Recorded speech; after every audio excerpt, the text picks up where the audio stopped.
Hi everybody, Sophia here from Highlands Birth and Beyond, and I'm super excited to say that today we are joined by first-time mum Lucy. Lucy gave birth to her baby son in October of last year, and we worked together with hypnobirthing and prenatal yoga, and Lucy's here to share with us her very exciting and lovely birth story. Hi Lucy, how are you today? Yes, very good, thank you. Yeah, a bit sleep deprived, but not too bad. Oh, but all of the joys that come. So I remember in October getting a really lovely message from you. In fact, I'll share it if I can. A really lovely message that just came through on WhatsApp to say, meet Coram, our sweet boy, born at home on Saturday, the 24th of October. It was amazing. He was 7 pounds 9 and a little beauty. Looking forward to telling you my birth story. Now, I only know little bits and pieces since then, and I've intentionally not asked you too much until now because I was really excited just to hear this all at once and be able to share it with everybody together. So talk us through your birth story from your very first moment that you realised you were in labour, if you like. Okay, yeah, so I kind of woke up, where were we? We were actually on the date where I knew he would, well, I knew he would arrive. That's not quite true. But where we thought this is the due date. You know, when you go to your scans and they tell you your due date. That was wrong in my eyes. So it was quite interesting. We were on our due date, and yeah, it was 1 a.m, or yeah, around 1 a.m, and I could just feel this sort of period style cramp start, and and I was kind of saying to myself, oh, it's probably not labor, it's probably just, I'd felt those twinges for a week or so before that, but it started to just be really regular, and I couldn't sleep, so I was just awake, and I didn't wake George up till about 5 o'clock. So in between that, I was just kind of breathing and was quite enjoying it.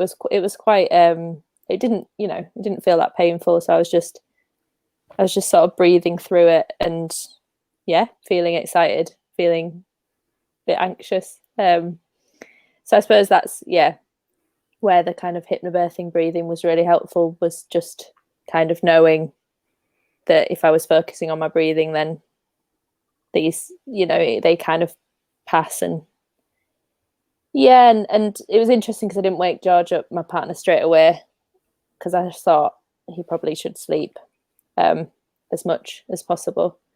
But then I ended up feeling really hungry, so I went downstairs, and that's when he woke up. He heard the fridge door. Yeah. So yeah, that was kind of the start of it. So I said to George, I was like, oh, it's probably just Braxton Hicks. And we were kind of timing it, and it just was quite obvious that they weren't regular, but they were happening fairly regularly. And so yeah. So I suppose it feels like they were the surges starting, but it's just funny because I think if it happened again, I would definitely know, oh, this is it. But I was very much doubting myself. So anyway, yeah, I ended up just eating loads of food. I can't remember what I ate, but I was like, all right, I need to eat loads of food. I'd heard not to take paracetamol because it might slow down labour. So I was like, right, I'm not going to take any paracetamol. I'm just going to, and usually I'm the first person to take paracetamol in any occasion. But I decided this time I wasn't going to bother. And we went for a walk. We live in kind of quite a woody area. So we went for a walk, and I remember doing a wee by the side of the path, and just finding it quite. George took a photo of me, and it was just quite funny. It was like, oh God, I'm in labour.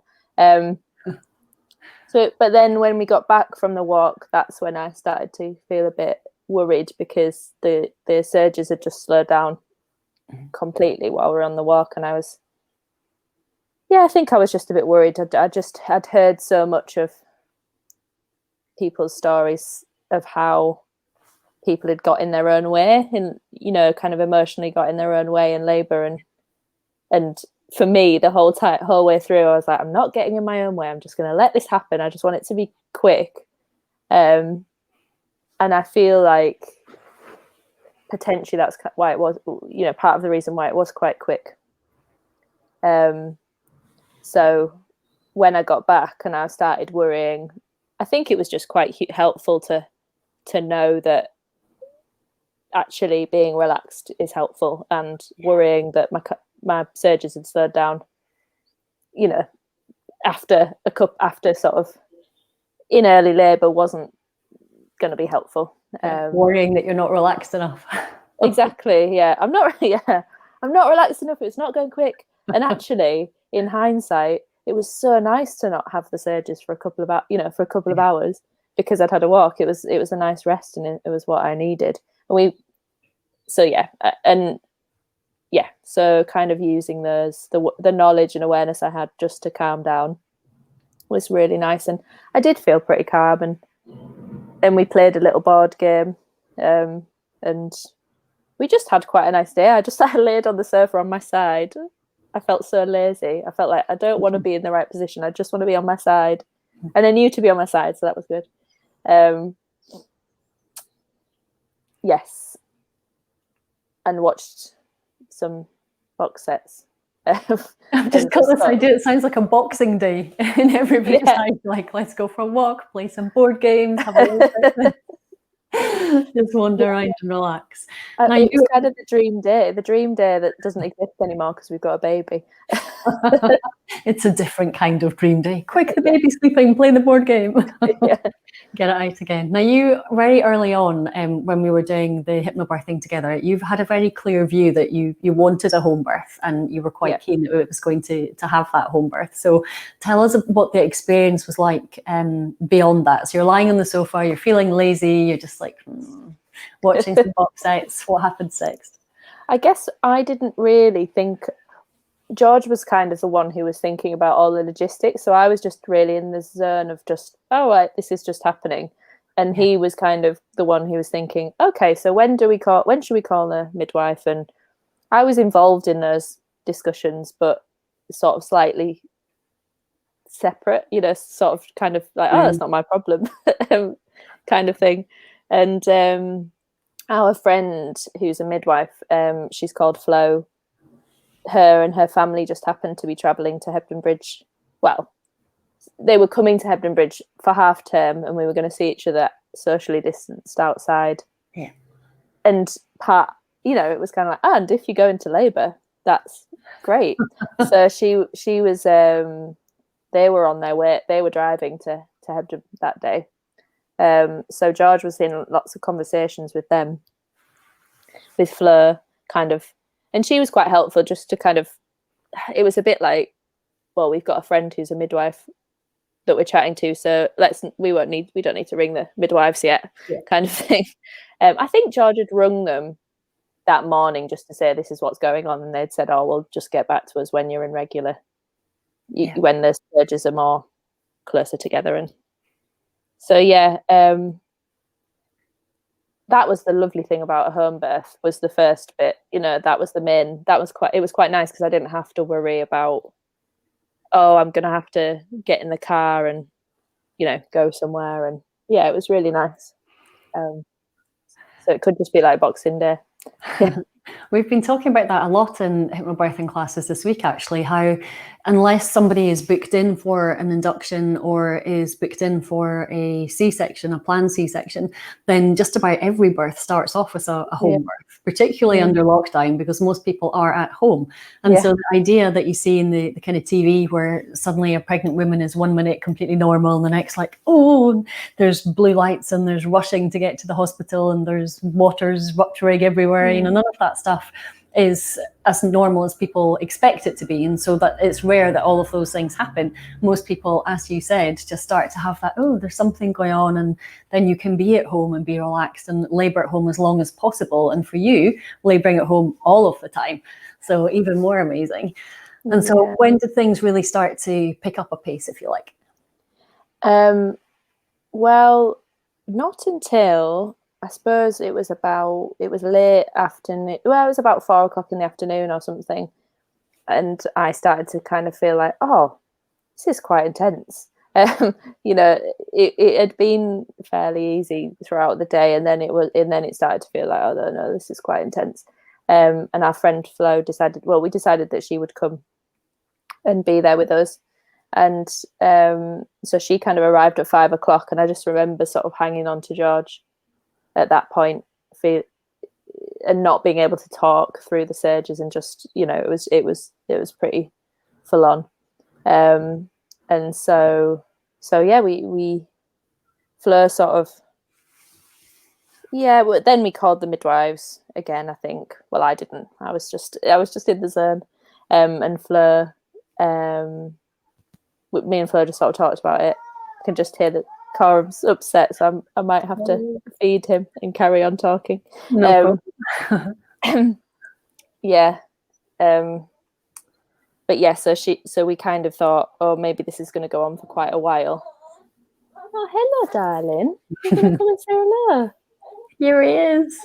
Oh, sweetie. Oh, hello. Not too happy. Not too happy. I don't know where to point you. So we can see him. Hello. You know you're being talked about. Do you know you're being talked about? Do you? Hello. I've got a baby hippo, look. Who's that, Coram?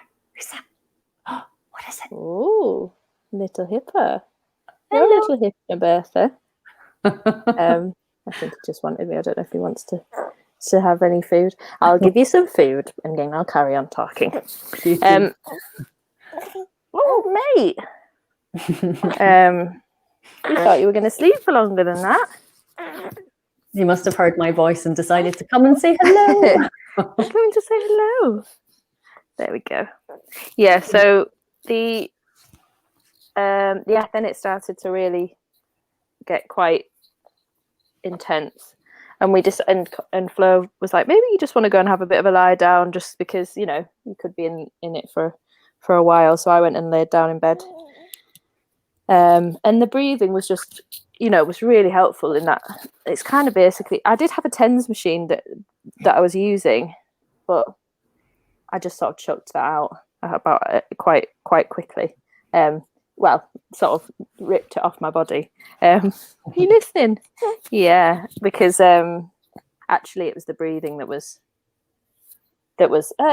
kind of, I don't know if it changed the way the sensation felt, but it just gave me something to do and something to kind of focus on. Yeah. You just want to listen, sweetie. Just wants to be close to Mum. You just want to interrupt us, don't you? Oh, mate, come on. So you're just listening, aren't you? Oh, maybe you should look at the screen. Hello. What's that? Hello. Like, yeah. Mummy's laptop. You're just listening, aren't you? I don't know where your daddy's gone, so I can't get him to take you. Hello, sweetie. Whoa. Oh dear. Sorry, Sophia. This is just this is it. Like, I can't get through an adult conversation. No longer, darling. Calm down, darling. Yeah. So I think it was a few hours in bed. Then the midwives definitely did get called, because I was thinking, these are feeling very close together and very intense. And then the midwife turned up at, I think, I can't actually remember, maybe 8 o'clock, and examined me and said, oh, you're 10 centimeters, you're ready to go. Wow. Yeah, and I was sort of like, yeah, that makes sense, because I knew, you know, that time in bed, it was just so intense, and I was really in the zone, and it was just happening, and I couldn't really bring myself to say, oh no, I don't think it's going to be all night like this. I think we're nearly there, kind of thing. It just was really quick, and I think in hindsight, I kind of wish I'd trusted my instincts a little bit more, in the sense of I could feel in my body that this was, we were getting there. And I think I would have got the midwives to come a little bit earlier, but I think everyone else was I think it was that typical hypnobirthing mum, looks so calm and relaxed. Can't really tell. Yeah. And I think George and Flo both thought it was going to take a lot longer. You're laughing at me. So yeah, that was quite, So the midwife was lovely. She was just, very, she was just like, yeah, George, you best get that pool filled. And the other thing was that that they hadn't brought the birth box, so we didn't have anything in the house, because one of the other midwives had forgotten to bring the box. So we ended up, so there was a little bit of panic about that, but I was just totally not in that panic. Mate, you're getting all tangled up. I was just, in the zone. And that was the nice thing. It was, all these anxieties for everybody else, but yeah, I kind of wasn't really aware. I wasn't feeling anxious at that point. I was just like, well, this is what my body's doing, so gonna have to go with it. So yeah,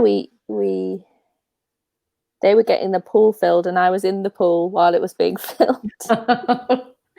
Perfect. Jacuzzi while you wait. Yeah, and I did want to be, and it did feel kind of. It did feel. I felt proud. I felt like, I haven't been in the pool throughout that whole thing, getting to 10 centimeters. Yeah.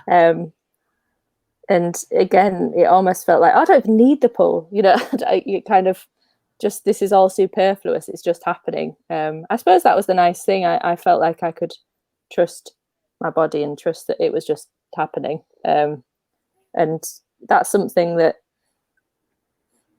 we learned on the hypnobirthing course, was, there was a sense of being able to trust what was happening. Oh, nice burp. Hello, nice burp.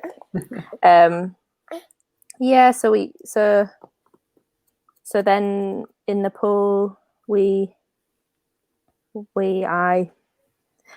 interesting thing about this whole time was basically from about 5 o'clock, I didn't want anyone near me. I didn't want any physical contact. I didn't want anyone telling me they loved me. I didn't want any kind of, I just was it was almost like I just wanted to be on my own. I could imagine being like an animal going off and being on my own in the woods and not needing anyone else, really. Which was really interesting, isn't it? I was talking to a couple yesterday, and they're having their second baby at the moment, and Mum was saying how amazing her partner was as a birth partner the first time round, but he'd taken offence at some point because she had just been like, "Stop talking to me, just stop touching me, go away, leave me alone." And he felt like, what happened there? What was that all about? And it's exactly as you say, as much as we can give you all of the tools that are of the lovey-dovey, get the oxytocin turned up, but sometimes when you already feel like you've got enough of that going on and you can feel the support, you don't always need to hear it or to have that touch. So again, it's really good that you listen to yourself and we're just like, no, I just want to be on my own and do this bit. Yeah, exactly. And that's the thing. I knew I was safe, and I knew, and I loved having George around at the start. It was very necessary, but just actually I went into that place of no, just I just need to get through this. It was just that I just need to do it. So it's kind of quite hard to imagine now, but it was just us, wasn't it, Coram? Just us. So we ended up in that place, in the pool. I was surrounded by the two midwives by that point, and our friend Flo and George. They were all sort of just around the pool, and I was just and then I just started pushing and mate. And it was that bit was kind of the easier. Sweetie. Oh, it's coming. Sweetie boy. Yeah, that was quite amazing, that bit. I think the only anxiety that kind of creeped in slightly at that point was, I don't know if I'm doing it right. I think I just kept saying, I don't really know what I'm doing, or I don't know. That was my way of saying, I don't know if I can do this. I don't know what I'm doing. But I think what the midwives and Flo and George just observed was it was happening. I didn't really need to do anything. It was just my body was doing it. I was very loud, and because I was at home, I'm sure the whole street could hear. But that was fine. It was a really noisy birth. But I've kind of looked back. There's a few sort of little pictures and videos and stuff. And yeah, it's quite. I didn't want to look at that for ages afterwards, because it's just such an intense experience. It's quite hard to go back there until I was ready.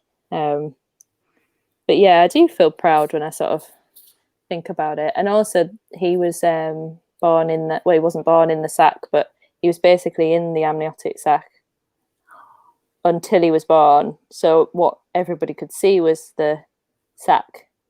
So if I felt, when he was kind of coming out, if I felt down, you could just feel this like jelly sac. And I remember at the time feeling slightly annoyed and being like, why with the sack? Because it felt really like it would be slightly easier if the waters had broken. But, you know, that's what he was. He was in the sack. It's an interesting one as well, because there is a belief that when your baby is still in the amniotic sac, when you're having those contractions, those surges, because you've got some of that cushioning, that those surges can be less intense than if you don't have that cushioning. And so it's hard to know which way around it can be then, because obviously then you feel quite a release when the waters do rupture, because then you've got less to hold. But at the same time, if you imagine if something is surging and contracting like this, like pushing down, but there's a cushion around the baby, then that can be more comfortable than if there isn't. But likewise, when the waters do go, it's like, oh, that pressure's gone. That's what I was kind of missing. But then that probably makes quite a lot of sense, because I definitely felt like I could cope with the surges okay. Well, yeah, I think so. I didn't really have a choice, because the gas and air didn't arrive till way beyond there was any time to be asking for it anyway. So I was glad I didn't ask for it. Can you remember what position you were in when you gave birth, Lucy? Yes, I started off on all fours, and then because I'd twisted, as you might remember, I'd sprained my ankle about a month before. It was not comfortable, so I sort of just thought, no, I want to be. I kind of turned around and was semi-reclined, I guess. No, I was kind of sat. I was more sat, but they could kind of see everything. So yeah, it was interesting.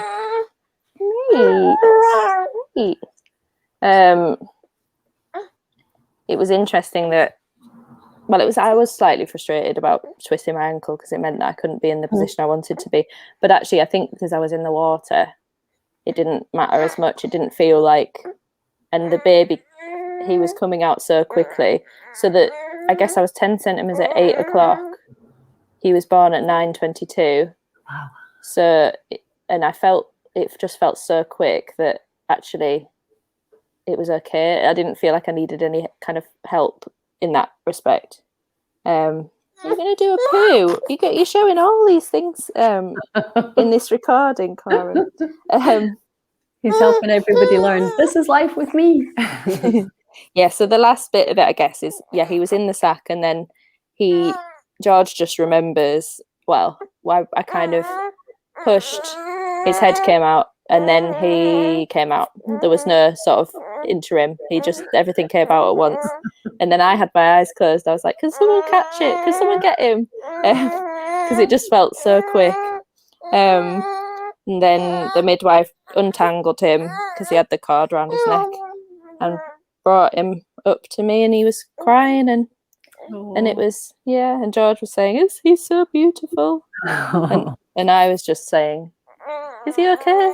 And yeah, he was. You were good, weren't you? Oh, Not now, but you were good. so amazing. So plenty of that golden time of skin to skin contact when you're in the birthing pool. Yeah, we had quite a lot of that. I kind of birthed the placenta. The midwife was saying I kind of couldn't push. I was so tired, so she just said, "Just cough it out. Just do a big cough, like you smoke 20 a day." So I did a big cough, and the placenta came out. And apparently the birth pool had been completely clear, and then the placenta came out, and then the blood came out. And she was showing us the placenta while it was still connected to him. She was just showing it, she was obviously really, interested in it. And then George clamped the cord. But that was kind of ages. I can't even remember, but it was ages after. That was the nice thing about being at home, is we were just kind of we could just do what we wanted. It just felt very relaxed. So then we got out of the pool, we went to bed with him. So the birth was just quick. It was just, George absolutely loved it. I don't know if I would say I loved it, but I'm really proud about it. Absolutely. Yeah. Absolutely. It sounds like an amazing experience. Now, one of the things that I always think is interesting is that people imagine when you have a home birth, there's lots of mess and like there's loads of to clear up and go with. What would you say that part felt like? Obviously, you didn't have to do anything, but from memory, what would you say that part was like? It wasn't. No, it was. The mess was contained in the pool, really. Especially because my waters didn't break. Yeah, I don't know what that's like, but it was all sort of in the pool, and the placenta's in the freezer. I saw it the other day, and I didn't know what it was. I was like, "What's weird meat has George put in the freezer?" Yeah. I might just get his dad to come and get him. Actually, no problem. I'll just mute us for a second.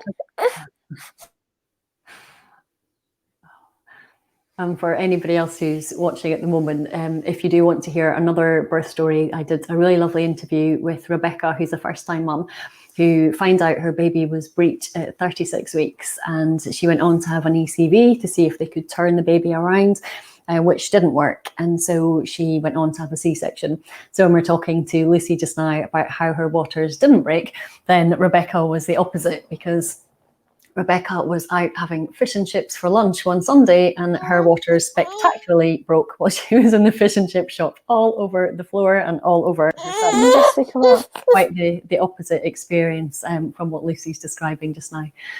So that interview is available too. I'll put the link underneath so that you can watch that whenever feels good. And then we will see if Coram is going to go and hang out with his dad for a little bit or not.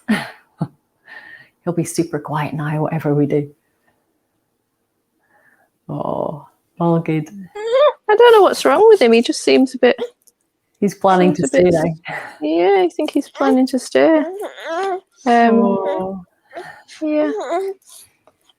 Yeah, he's just... I think it's because he didn't sleep long enough. We're talking about the placenta. He's like, that was my first home. I was in that Saturday. That was my placenta.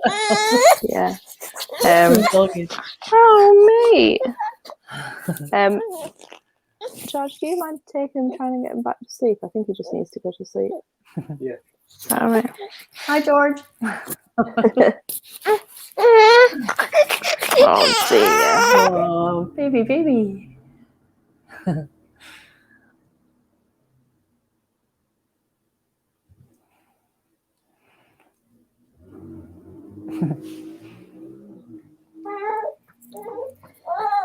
Oh, dear. Let's see what he does. Maybe Let's see what he does. Mum's voice all the time. Who's she talking to and what's going on? He had his jabs the other day as well. I think he's been a bit funny ever since. Yeah, can take a few days, can't it? Yeah. Okay, so your placenta's in the freezer. Yes. And what did you think about your placenta when you saw it the first time? I think I was just I was just so I have a baby. I don't want to look at that right now. I was kind of like, I was quite amused, you know. I was just quite, it was all quite funny, I think, by that point. Yeah, we were just in the pool and just, yeah, it all felt just quite funny and just relief. I think I was just relieved that it was all fine, and you know, and that it had been so quick, and because I don't, that was because it was really intense, and but kind of short and sweet as well. So yeah, I was quite relieved. And so, what do you think you might do with the placenta? We were gonna plant it under a tree, but we forgot. we bought the 2 trees and planted the 2 trees and forgot to put the placenta under. But we have another one. We have another tree, so I think we might put it under a tree. Nice. And yeah, that was more George. It feels a shame to chuck it away, but I didn't really know what I wanted to do with it either. Yeah. So yeah, and it's funny actually because there's that birth story, and then immediately after there's the being a parent thing, and it kind of almost feels like the birth is lovely. I'm so grateful that it went really well, and what I could have done with at that point was a good rest. But that bring the baby back next week. Yeah, but it didn't kind of end up being like that, of course, and it doesn't for anyone. But yeah. I think I can't think of anything else that I've left out. So how would you say that because we did a lot of prenatal yoga together, and obviously you did the hypnobirthing course with me, how would you say that those things helped you during your pregnancy and then during that actual experience itself? I think I was really chilled out in pregnancy for the most part, especially from about 20 weeks, I think. And I think that was partly to do with doing yoga, and I think what the hypnobirthing course for me did was just took away my fear. So I can honestly say I wasn't scared. I was kind of slightly worried and kind of aware that it was a big thing that was going to happen, but yeah, I didn't feel like, I think when I found out I was pregnant, I thought, well, birth is the most dangerous thing I'm ever going to do. And by the time I'd done the hypnobirthing course, I didn't feel that way anymore. I didn't feel like, I know that difficult and scary things can happen, but they can happen in lots of situations, which I wouldn't end up winding myself up with fear about. So I think that's what it did. And I think just all of it, all the ins and outs of the science, and learning about oxytocin, and I think I definitely prioritized that in my life when I was pregnant, was doing loads of things to make me feel happy, and actually just avoiding things that made me feel anxious and stressed, because it wasn't the time, you know, and I didn't need that. And luckily I was in a situation where I could not could prioritize feeling good. So I'm sure that all helped. And then the other thing that I recognized that was helpful, I think it's always overcoming the worry that, I think even the fact that he came on that day, part of me thinks, because I was really anxious about being induced, I think part of me feels like he came that day because I'd let go of that anxiety. I'd sort of, you know, I'd known that I needed to let go of that and just accept when he was going to come when he was going to come. So I think the hypnobirthing course helped in that kind of whole way. And in terms of the techniques, the breathing techniques was sort of learning to focus on my breath. And for me, it was that was the main thing in terms of the skills, but it was the education that just made me feel less scared, far less scared. Yeah, absolutely. So you've described the contractions, the surges, as kind of like period pain to start with. When they began to get more intense, how would you describe them? What was that sensation like for you? It was like the thing that I found was that it was like, yeah, it was the most, I suppose, yeah, I would say, oh God, how do I describe that? I found myself, it was kind of doing things to my body that I didn't know. It was making my body move in ways that I wasn't in control of. It felt like something that I needed to go with rather than be in control of. And yeah, so I think it could have quite easily felt like I was out of control, but I didn't feel like I was out of control. But it was like my body took over, and I'd say, yeah, it hurt in a very intense way, but it didn't, because it wasn't scary, because I wasn't scared, that didn't matter as much, if you see what I mean. It sounds like because you're not fighting it, you know, the bit where I think people feel out of control is when they're trying to stop their body from doing that thing. So it's not so much like it's out of control as that you're just allowing it to happen and to unfold, rather than going, I don't want it to do that, and then you're trying to suppress it, and then that's when you get more pain, and then you feel really out of control because the sensation and the movement is stronger than your will for it not to happen. Yeah. So yeah, being able to go with it. Yeah, and make noises, and you know, I think there's like the noises I was making was quite low, and when I went into high pitched, that's when it started to feel more. I started to feel a little bit out of control, so it was kind of trying to just let it out, let those sounds out. Exactly. I think if I'd have been scared, I would have found it a horrible thing. But you know, I think that was the difference. So yeah, that's the main thing. And with the yoga, I think I just felt like that helped me with being more relaxed. I'm not a hugely relaxed person, so, but I'm quite good at self-care, and I think it was just part of looking after myself in pregnancy, and I'm sure there was a lot of strengthening that I did that I'm not, you know, that I wasn't conscious of at that point. Yeah. So yeah.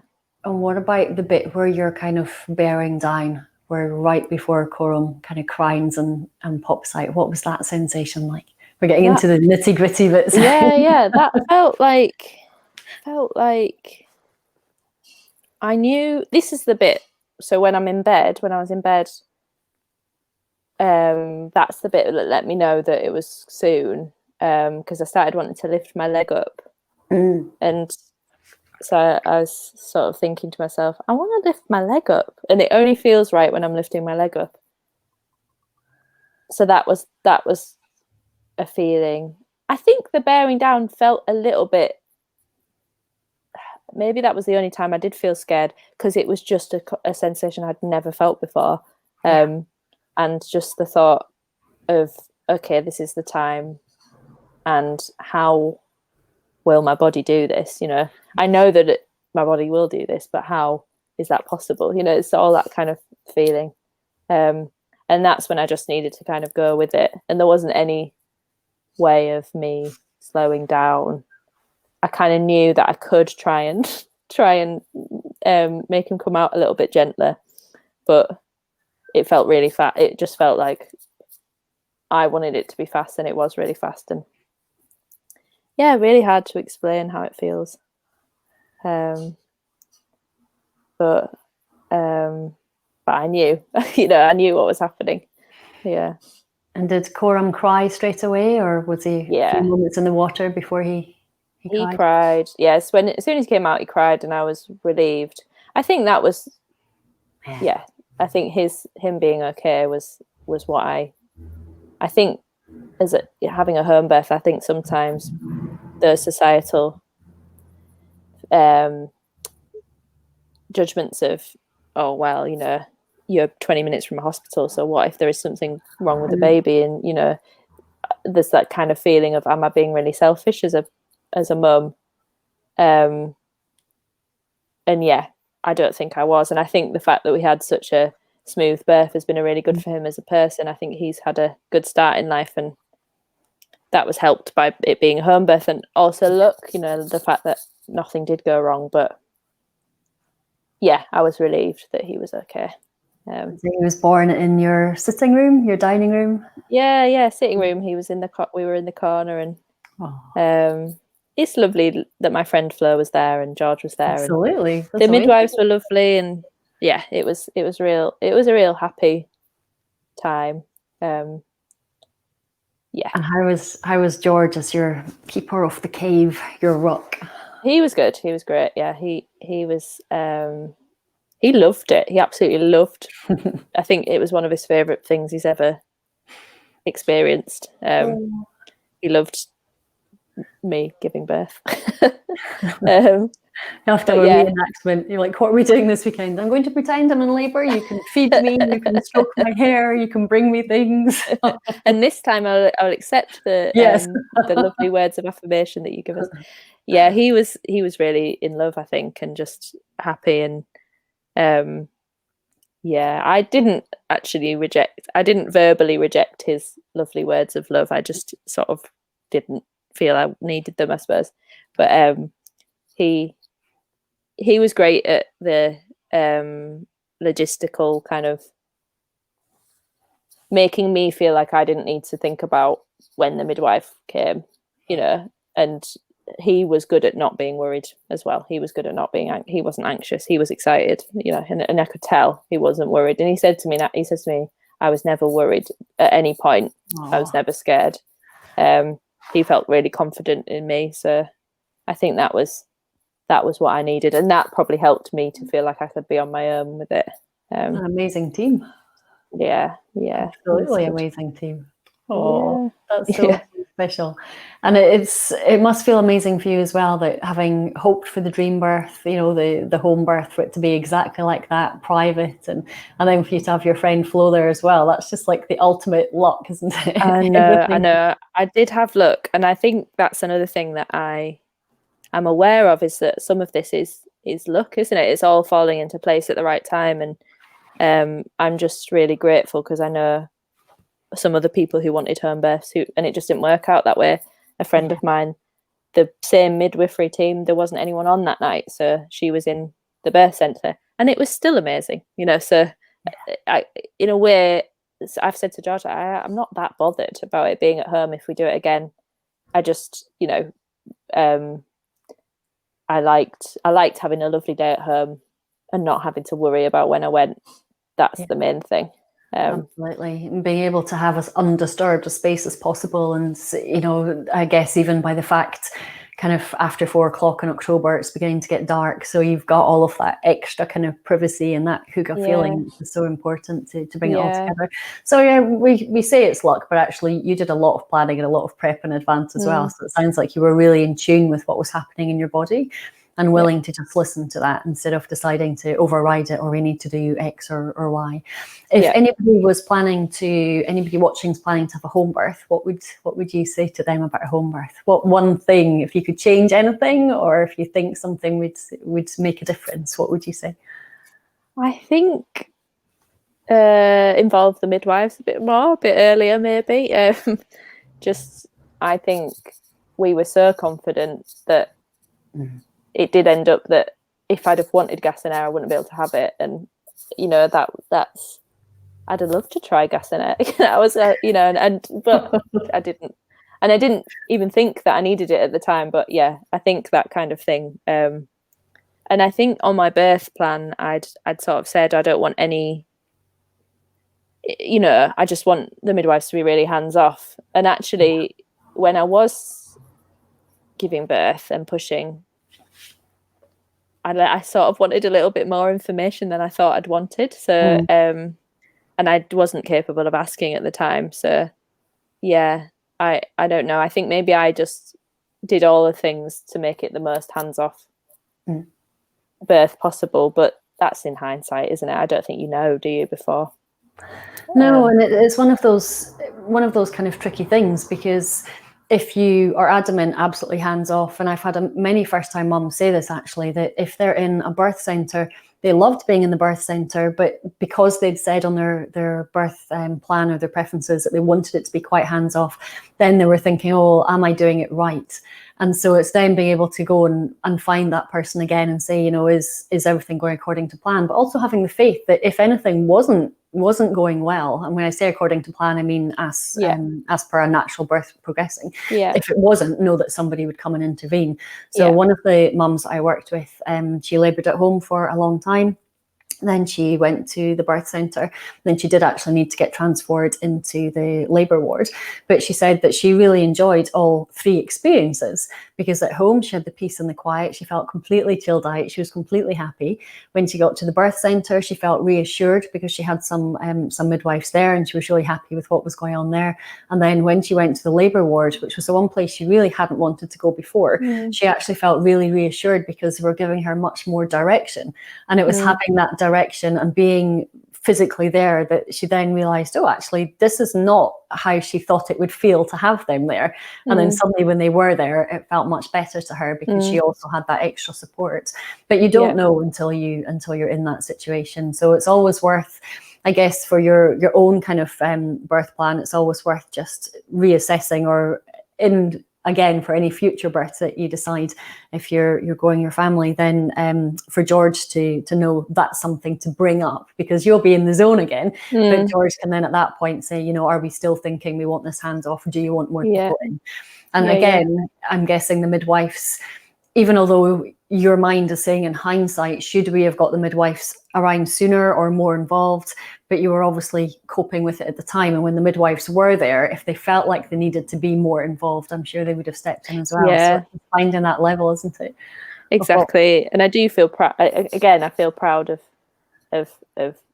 I feel proud of my body, and it helped. It's a nice feeling to kind of be, to kind of think, oh yeah, we were a team and we worked, and it all went okay. And amazing. So Homebirth is, exactly, like just a relaxing, fun.